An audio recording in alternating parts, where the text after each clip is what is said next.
Aaradhya tutorial में आप सबका स्वागत है। आज हम लोग क्लास 8 के मल्हार पाठ्य पुस्तक से आदमी का अनुपात कविता करेंगे। बहुत छोटी कविता है, बहुत आसान कविता है। कविता को मैं एक बार पढ़ रहा हूँ। दो व्यक्ति कमरे में, कमरे से छोटे, कमरा है घर में, घर है मोहल्ले में, मोहल्ला नगर में, नगर है प्रदेश में, प्रदेश कई देश में, देश कई पृथ्वी पर, अनगिन नक्षत्रों में, पृथ्वी एक छोटी, करोड़ों में एक ही, सबको समेटे है, परिधि नभ गंगा की, लाखों ब्रह्मांडों में, अपना एक ब्रह्मांड, हर ब्रह्मांड में कितनी ही पृथ्वियाँ, कितनी ही भूमियाँ, कितनी ही सृष्टियाँ। यह है अनुपात आदमी का विराट से।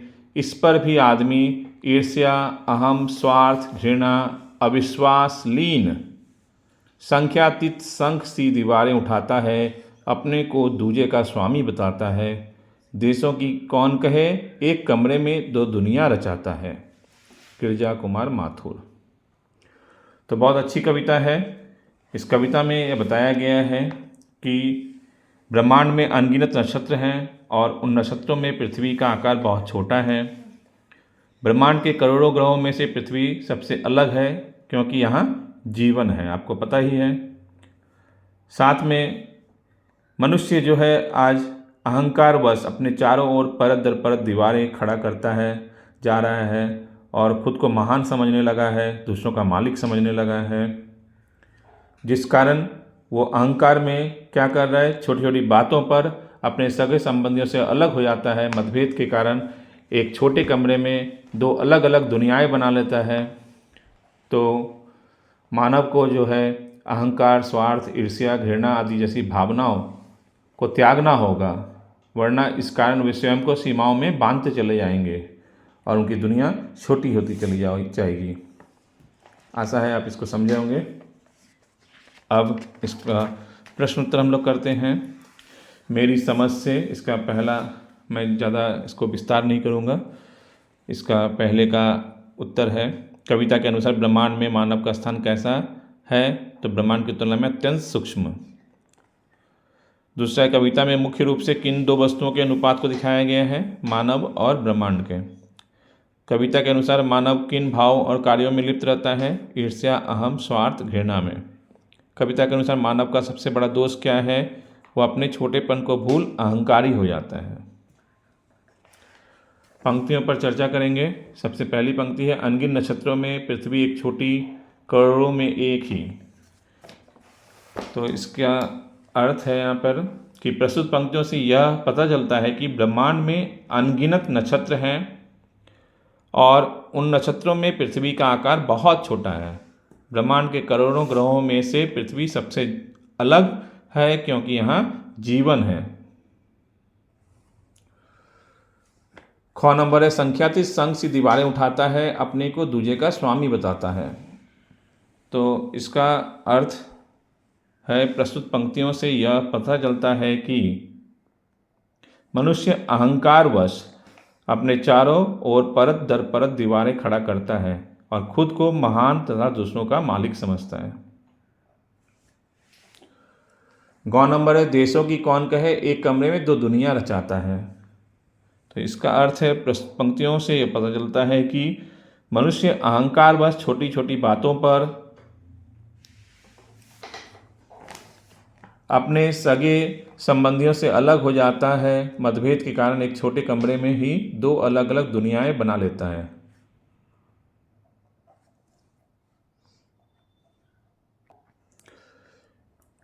मिलकर करें मिलान का उत्तर यहाँ पर दिया गया है 5, 4, 1, 6, 2, 3। इसको मैं पढ़ नहीं रहा हूँ, आगे बढ़ता हूँ। यहाँ पर इसका टिक मारा हुआ है, इसे आप लोग देख लें।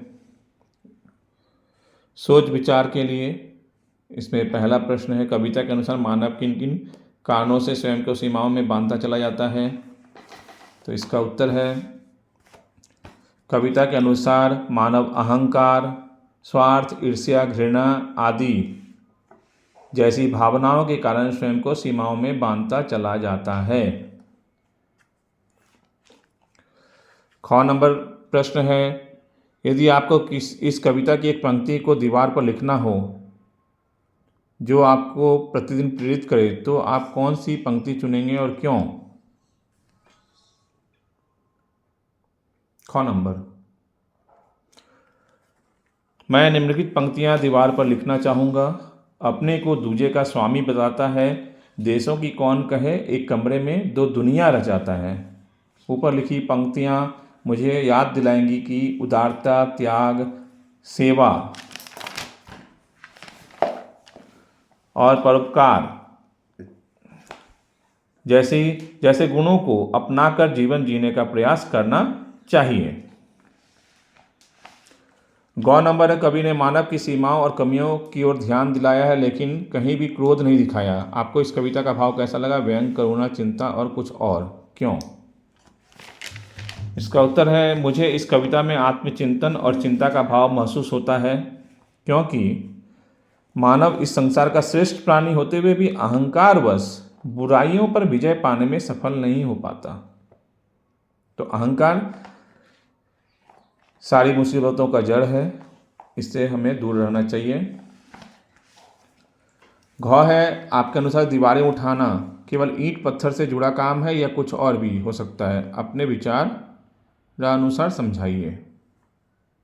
घ नंबर, मेरे अनुसार दीवारें उठाना केवल ईंट पत्थर से जुड़ा काम नहीं है। मनुष्य संसार का श्रेष्ठ प्राणी होते हुए भी अहंकारवश मतभेद के कारण एक छोटे से कमरे में भी अपनों से दूर होकर दो दुनिया बना लेता है। तो देख रहे हैं कि अहंकार क्या कर सकता है।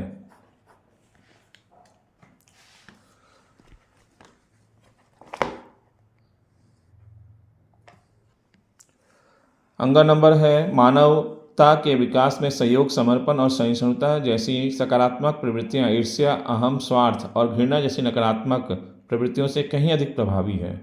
उदाहरण देकर बताइए कि सहिष्णुता या सहयोग के कारण समाज में कैसे परिवर्तन आए हैं। इसका उत्तर है, मानवता के विकास में सहिष्णुता, सहन शक्ति और समर्पण जैसे गुणों का बहुत योगदान है। ये गुण न केवल व्यक्तिगत जीवन को अच्छा बनाते हैं बल्कि समाज व देश को भी प्रगति के पथ पर आगे बढ़ाते हैं। शिक्षा के स्तर को बेहतर बनाने एवं संसाधनों की कमी को दूर करने में इनका महत्वपूर्ण योगदान है।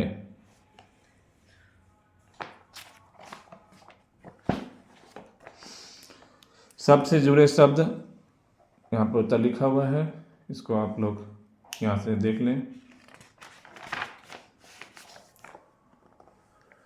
कविता की विशेषताओं को कविता की पंक्तियों से मिलाया गया है। 2, 3, 4, 1, 5, 6 उत्तर हैं।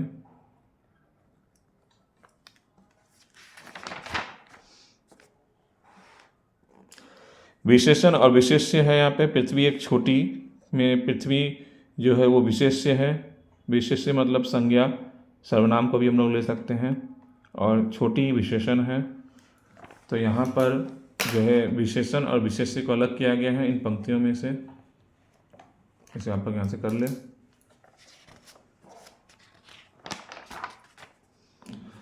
यहाँ पर दिया गया है इकाई, दहाई, सैकड़ा, हजार, 10,000, लाख, 10 लाख, करोड़, 10 करोड़, अरब, 10 अरब, खरब, 10 खरब, नील, 10 नील, पदम, 10 पदम, संघ, 10 संघ, महासंघ। देख रहे हैं 10⁻0 करके 10⁻19 तक दिया गया है। तो इसके अनुसार यहाँ पे प्रश्न पूछा गया है, इसका उत्तर यहाँ पर है। वीडियो को मैं ज़्यादा बड़ा नहीं किया, आशा है आप इसे समझे होंगे। वीडियो को शेयर और लाइक करना ना भूलें। चैनल को सब्सक्राइब नहीं किया तो जल्द से जल्द चैनल को सब्सक्राइब कर लें। धन्यवाद।